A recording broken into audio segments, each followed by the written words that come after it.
selamat datang di Didimax Forex Insight, tempat di mana kita membahas peluang market forex setiap minggunya. Saya Kania sebagai trading analis dari Didimax, dan tentunya kita tidak sendirian.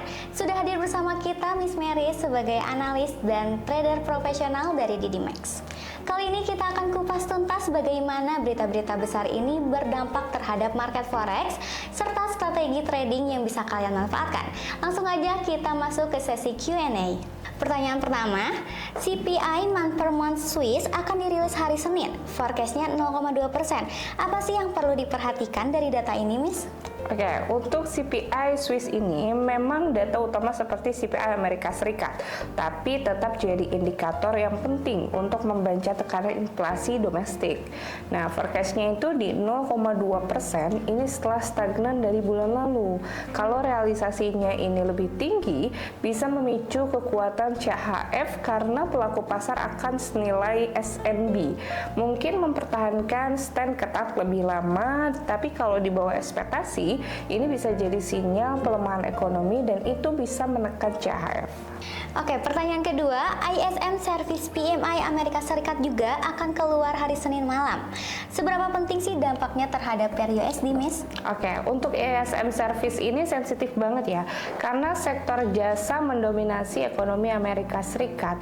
Angka forecast di 50,2 itu tipis banget di atas ambang kontraksi. Kalau rilisnya turun di bawah 50, ini bisa memicu kekhawatiran resesi dan juga tekanan untuk USD. Tapi kalau ternyata ini naik signifikan, ini misalnya ada di angka 52 ke atas, justru bisa mengangkat USD karena sinyal ekonomi masih solid. Next, pertanyaan ketiga, data tenaga kerja Selandia Baru dirilis Rabu pagi. Apa sih yang menarik untuk dicermati? Oke, untuk employment change ini diprediksi naik tipis di 0,1%. Sementara employment ini naik dari 5,3% ini menjadi signal ekonomi Selandia Baru mulai melambat. Kalau misalkan pengangguran naik lebih tinggi dari perkiraan, itu bisa jadi tekanan negatif buat NZD. Tapi kalau datanya ternyata lebih baik, misalnya employment change itu tetap turun, NZD itu bisa rebound. Apalagi kalau dikombinasikan dengan outlook suku bunga RBNZ yang masih hawkish. Oke, untuk pertanyaan keempat, FMC jadi sorotan utama Kamis dini hari nanti. Meskipun suku bunga diperkirakan tetap, apa yang perlu dicermati? Oke, ya suku bunga ini mungkin tetap di angka 4,50%.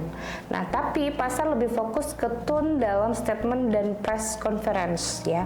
Kalau ada sinyal defeat mulai dovish, ini bisa jadi tekanan untuk USD dan juga dorongan untuk emas atau indeks saham.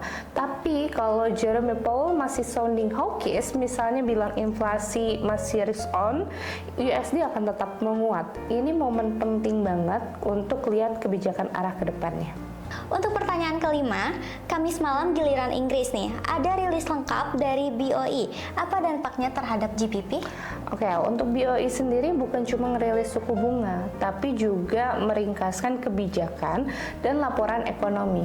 Forecast votingnya itu ada di 0, 9, 10, artinya semua anggota sepakat tahan suku bunga, tapi ini malah menarik ya. Justru dari outlook inflasi ini bisa mendorong pertumbuhan.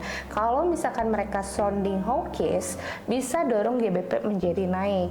Tapi kalau lebih ke dovish, apalagi menyentuh potensi pemangkasan, bisa jadi tekanan besar untuk GBP. Next, pertanyaan ke-6 dari voting suku bunga BOE yang diperkirakan, apa yang bisa disimpulkan pasar? Oke, kalau untuk artinya BOE ini sangat cukup united ya, melihat bahwa belum saatnya ubah suku bunga. Tapi pasar akan tetap cari petunjuk dari nada pembahasan inflasi. Kalau ada nada kekhawatiran terhadap pelambatan ekonomi, itu bisa menjadi pembuka peluang pemangkasan lebih cepat. Jadi meskipun tidak ada perubahan, market bisa volatil. Next, pertanyaan ke-7, klaim pengangguran mingguan Amerika Serikat juga dirilis Kamis malam nanti. Forecastnya di 232K. Seberapa besar sih efeknya? Nah, kalau untuk data ini bisa katalis ya, tambahan dari pergerakan USD. Apalagi kalau misalkan dirilis setelah FOMC. Kalau klaim pengangguran turun, itu memperkuat sinyal ekonomi Amerika Serikat masih solid, bisa mendorong naik USD. Tapi kalau klaim melonjak, justru bisa validasi outlook dovish ini dari FOMC dan juga tekanan untuk USD. Jadi datanya kelihatan kecil, tapi momennya ini strategis. Oke, pertanyaan terakhir, Kanada akan merilis data ketenaga kerjaan Jumat malam nanti. Apakah ini peluang untuk PER-CAD? Oke, untuk employment change ini forecast-nya itu positif ya, di angka 24,5K. Ini jadi rebound setelah bulan lalu itu negatif. Nah, kalau data aktual ini lebih kuat, bisa jadi dorongan untuk CAD, apalagi kalau diikuti penurunan employment. Tapi kalau kembali mengecewakan, CAD bisa tertekan, karena pasar melihat resiko juga perlambatan ekonomi Kanada makin nyata. Sekian data-data penting yang bisa kita bahas di Forex Insight minggu ini. Semoga bermanfaat. Happy trading!